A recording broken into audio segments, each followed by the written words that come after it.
अस्सलाम वालेकुम। आज की वीडियो में हम बात करेंगे फ़ैशन इलस्ट्रेशंस के बारे में। हम तो फ़ैशन डिज़ाइनिंग के बारे में बात कर रहे थे, तो फ़ैशन इलस्ट्रेशंस क्यों?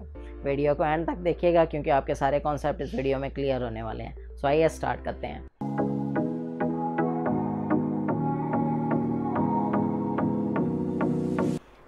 फ़ैशन इलस्ट्रेशन किसी भी फ़ैशन डिज़ाइनर के लिए फ़ैशन इलस्ट्रेशन जो है वो कह लें पहला कदम होता है, पहला स्टेप है फ़ैशन डिज़ाइनिंग के लिए। क्यों ज़रूरी है फ़ैशन इलस्ट्रेशंस, इस वीडियो के अंदर हम बात करेंगे। वीडियो को एंड तक देखिएगा क्योंकि वीडियो के अंदर मैं एक बोनस पॉइंट आप लोगों को बताने वाला हूँ जो कि शायद आप लोगों को पहले ना पता हो। Visualising the idea. सबसे पहले अगर किसी भी डिज़ाइनर के माइंड में कोई चीज़ आती है कि वो उसने कोई डिज़ाइन क्रिएट करना है या वो कोई ड्रेस बनाना चाहता है, तो उसे किस चीज़ की ज़रूरत होती है? डेफिनेटली उसको वो आइडिया जो उसके माइंड में चल रहा है उसको ड्रा करने की ज़रूरत होती है, क्योंकि अगर वो उसको ड्रा नहीं कर सकता तो वो किसी सेकंड पर्सन को नहीं समझा सकेगा कि वो क्या चीज़ बनाना चाहता है या उसका आइडिया क्या है या वो किस तरह से किसी चीज़ को क्रिएट करने जा रहा है। फ़ैशन इलस्ट्रेशन फ़ैशन डिज़ाइनर बनने के लिए बहुत ज़रूरी चीज़ है। इसके बाद fashion illustrator as a career.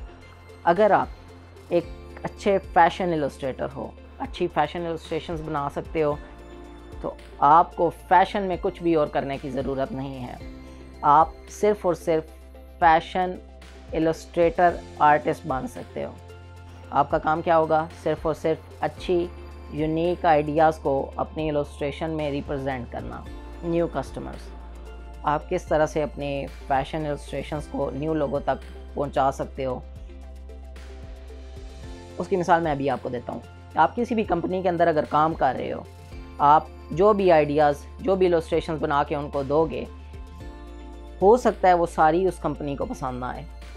जब वो उनको पसंद नहीं आ रही तो आप अपने जो रिजेक्टेड डिज़ाइंस हैं उनमें चेंजिंग करके किसी और डिज़ाइनर को दे सकते हो, किसी और फर्म में दे सकते हो। आप उनके लिए वो इलस्ट्रेशंस दोगे और डेफिनेटली आप उसके बदले में कोई ना कोई चीज़ ले रहे होगे।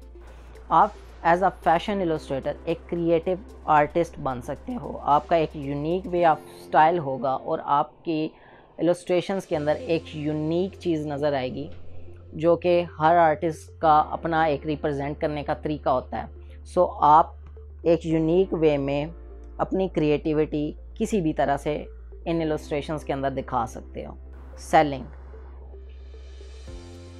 आज की वीडियो का बोनस पॉइंट है कि आप अपनी इलस्ट्रेशंस को सेल कर सकते हो। अगर आपको पसंद है कि आप बाय हैंड इलस्ट्रेशंस बनाते हो या आप लाइक करते हो कि आप डिजिटली इलस्ट्रेशंस को क्रिएट करो, तो डिजिटली हो या बाय हैंड हो, फ़ैशन इलस्ट्रेशंस को सेल किया जा सकता है।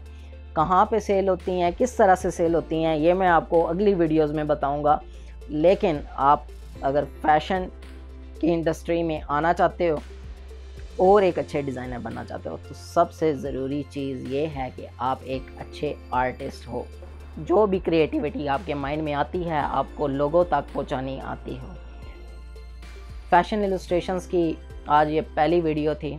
आगे हम क्रिएट करेंगे फ़ैशन इलस्ट्रेशंस और मैं आपको पूरे तरीके से सिखाऊंगा कि स्टेप बाय स्टेप किस तरह से चला जा सकता है। अब आप लोग ये सोच रहे होगे कि फ़ैशन इलस्ट्रेशन आपके बस की बात नहीं है और फ़ैशन डिज़ाइनिंग आपके बस की बात नहीं है, तो कोई बात नहीं। हर इंसान हर चीज़ में परफेक्ट नहीं होता। फ़ैशन डिज़ाइनिंग में और भी बहुत सारी चीज़ें हैं आप लोगों के करने के लिए, लेकिन जो बेसिक चीज़ है वो मैंने आपको बताई है। ये आज की पहली वीडियो थी फ़ैशन इलस्ट्रेशन की प्लेलिस्ट की। आगे हम मज़ीद वीडियोस क्रिएट करेंगे जिसमें आपको स्टेप बाय स्टेप, अगर आप एक अच्छे आर्टिस्ट नहीं हो या आप ड्राइंग नहीं कर सकते, तो किस तरह से स्टेप बाय स्टेप लेके चलना है जो आपको हेल्पफुल हो कि आप भी फ़ैशन इलस्ट्रेशंस बना सको। तो मैं उम्मीद करता हूँ कि आप लोगों को ये वीडियो अच्छी लगी होगी और पसंद आई होगी। फ़ैशन इलस्ट्रेशंस के बारे में मज़ीद हम फर्दर बात करेंगे, लेकिन आज की वीडियो को लंबा नहीं करते, बस यहाँ पे स्टॉप करते हैं। तो मेरी आप लोगों से रिक्वेस्ट है, अगर आप लोगों को वीडियो अच्छी लगी है तो वीडियो को लाइक कर दो, चैनल को सब्सक्राइब कर दो। इस प्लेलिस्ट को आप लोगों ने देखना है जिसमें बेसिक से लेके स्टेप बाय स्टेप बेसिक चीज़ों को लेके मैं आप लोगों को बताऊंगा कि फ़ैशन इलस्ट्रेशंस को किस तरह से बनाया जाता है। So thank you so much for watching. अल्लाह हाफिज़। मिलते हैं नेक्स्ट वीडियो में।